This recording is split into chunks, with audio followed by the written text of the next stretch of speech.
Zülfiyə Hüseynova Olimpiya çempionlarının yolunu gedə bilməz. Başa düşürəm, Zülfiyə xanım Rafael Ağayevin məşhur müsahibəsinə baxdı və hesab etdi ki, onun kimi millidə baş məşqçi olmaq istəyir. Rafael dünyada bir nömrədir və o indi də məşqçi kimi işləyir və o millini gücləndirə bilər. Amma Zülfiyə xanım indiyəcən müəyyən qədər məşqçi işləsə də heç vaxt yaxşı tələbələri olmayıb. Ümumiyyətlə Zülfiyə xanımın cüdoda demək olar ki, nailiyyətləri yoxdur. Veteranları və hərbçi oyunları qoyuram qırağa. Başa düşürəm, Zülfiyə xanım da baxır Azərbaycan idmanının tarixinə və deyir, niyə mən Olimpiya çempionlarımız Fərid Mansurov, Namiq Abdullayev kimi olmayım? Onlar da karyerasını bitirəndən sonra millidə baş məşqçi işlədilər.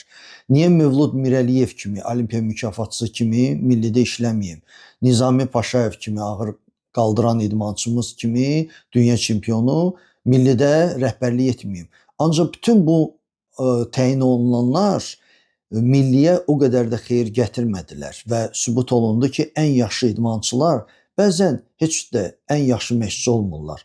Ona görə mənə elə gəlir ki, bu söhbətləri bağlamaq lazımdır və federasiya əgər sizə balaca bir zal təklif eləyirsə və o zalın arenda haqqını da ödəməyə hazırdırsa, siz balaca arzudan başlayın, özünüzü göstərin, ondan sonra milli haqqında danışmaq olar.